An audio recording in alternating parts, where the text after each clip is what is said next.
everybody. I have been promising an update and I have not sent one, so here we go. I'm going to try to make this very quick. We left on June 22nd. Right now it's August 8th. We are currently right now in Sweden, living in a long-term rental, well, not really long-term, about a month, in Varberg, which is just about a 40-minute train ride south of Gothenburg, which is one of the big main cities here in Sweden.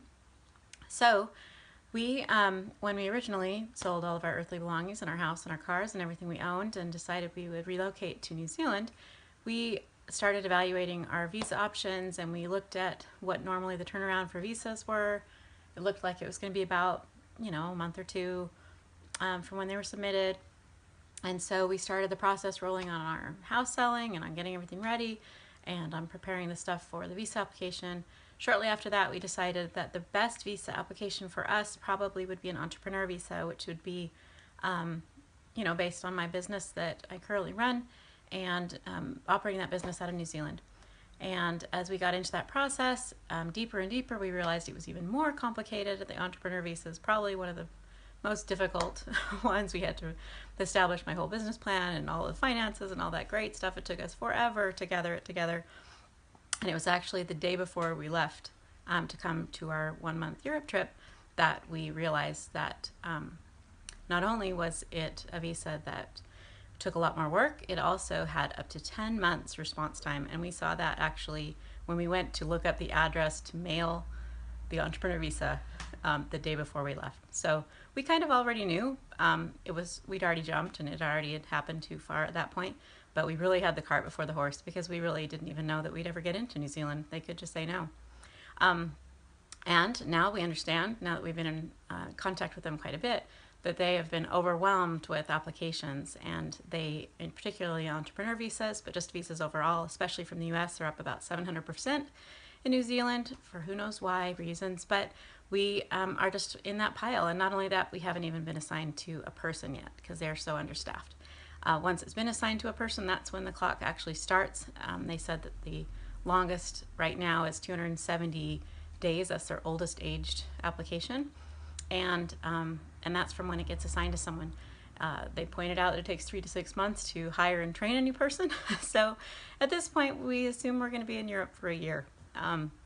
That's not a hardship, actually, because the more we've been in Europe over the last several weeks, we've really loved it. We feel at home here. We enjoy it. It's just a matter of getting our logistics together so that we can be here. It definitely has not been without its challenges, and I'm going to try to get more on paper about how difficult this has been, but also what a good experience has been for all of us. So that is the visa update. We don't exactly know when it's going to be, but we're kind of just saying it's going to be a year and it might not happen at all, but we're going to enjoy Europe as we can. We're allowed to be in the Schengen zone in Europe for up to 3 months, and we're allowed to be in the UK for 180 days. And so we can actually rotate between the two if we wanted to. But if we want to settle somewhere, put the kids in school and be normal and stable, we will need to apply for a different kind of visa. Germany is the most open about having self-employed people come in and apply for visas and stay if they don't need a job and they don't need to weigh upon the system or take jobs away from Germans. So we're probably going to move there next and get moving on that. We're looking at the school options. We're trying to just kind of figure out what we want to do for the next year, and then with the hope that in about that in the end of the year we would kind of be a little bit more settled down, but kind of take advantage of the travel and the fun that this year could provide. Number one thing is that when we do travel, we don't have the costs of being in a home and traveling. So our costs right now are very, very similar to what they were in Utah.